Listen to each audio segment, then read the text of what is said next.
Begini,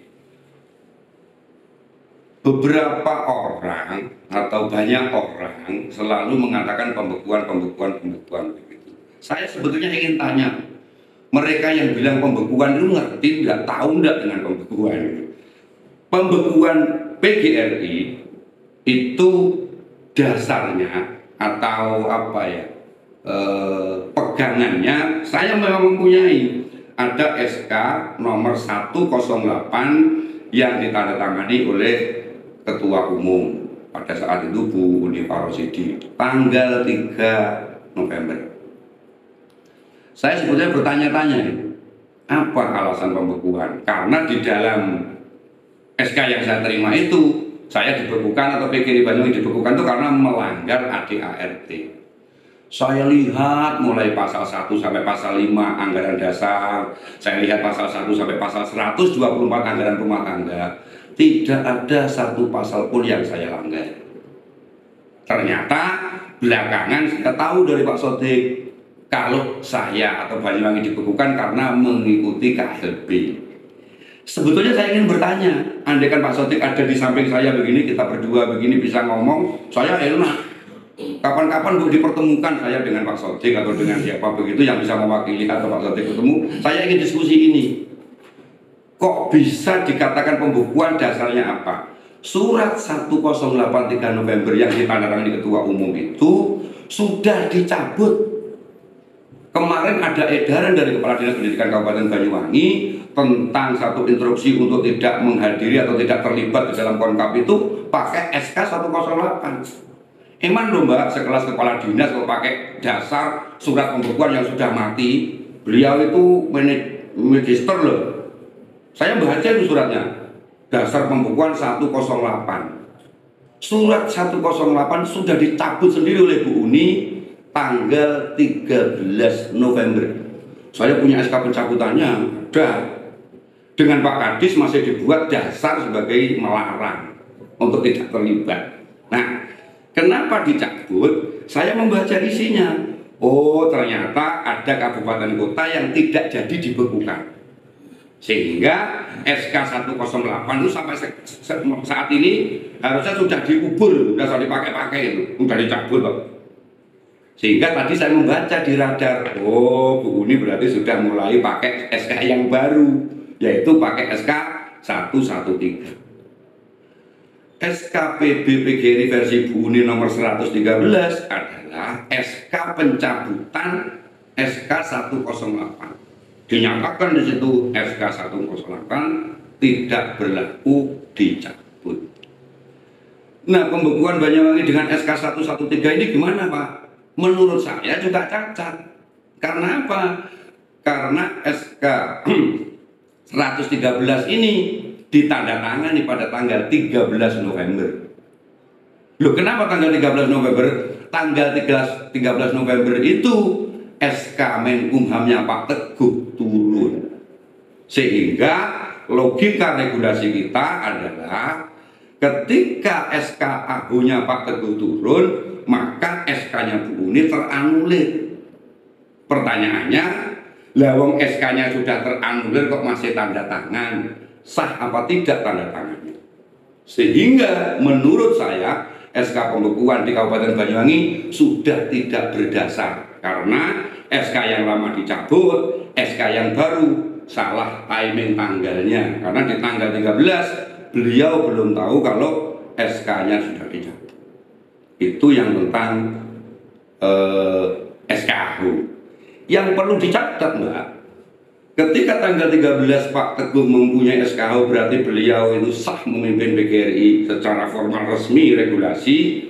Tanggal 15, tanggal 16 masih berkuasa, beliau menurunkan surat, menurunkan SK 04 tahun 2023 tanggal 16 November mencabut seluruh pengurus PGRI di Indonesia yang dibekukan. Sehingga mulai 16 November itu sebetulnya sudah tidak ada lagi PGRI yang dibekukan karena dicabut oleh Pak Teguh yang saat itu memang mempunyai hak.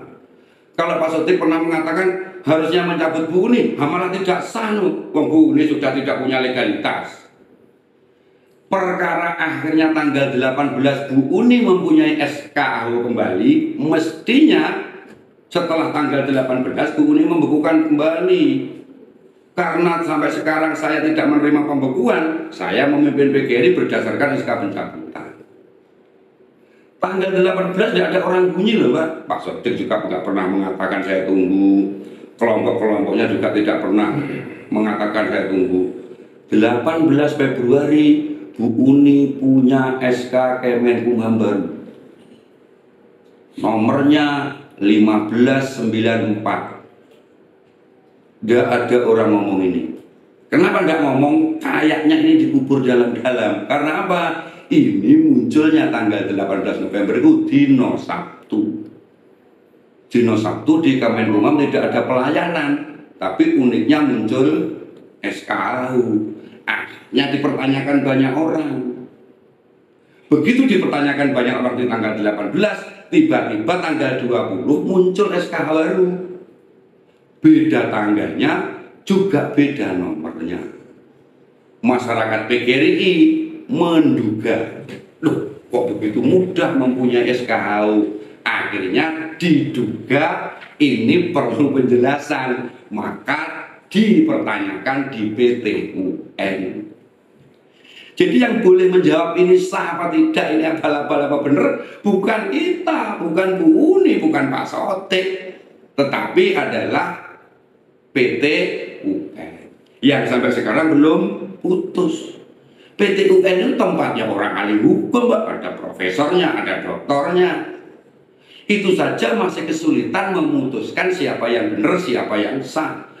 Lah kok guru Banyuwangi yang tidak ngerti hukum bilang ini sah, ini tidak sah. Loh, bahasa Inggris itu kementus namanya. Jadi marilah kita lihat, kita sabar, kita nanti siapa yang paling benar dalam kepengurusan PGRI, yang ditunggu PT UN. Besok tanggal 10 ini masih sidang yang ke-14. Agenda sidangnya adalah para pihak itu menyampaikan perbaikan bukti-bukti. Kalau yang kemarin itu saksi ahli dari Pak Teguh itu ditanya, besok ini saksi ahli dari pihak Bu Uni.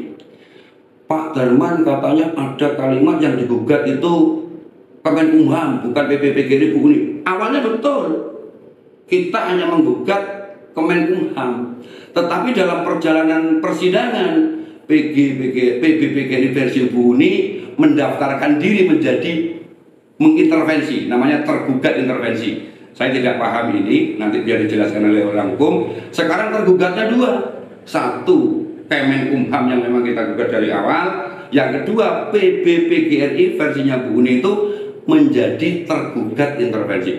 Beliau sendiri yang menyampaikan, istilahnya mengintervensi. Siapapun yang mengintervensi dalam pengadilan, pihak ketiga karena punya kepentingan, namanya tergugat.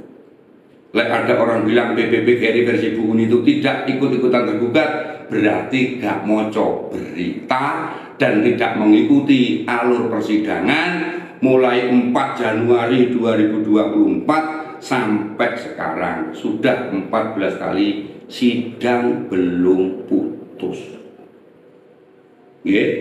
Sudah.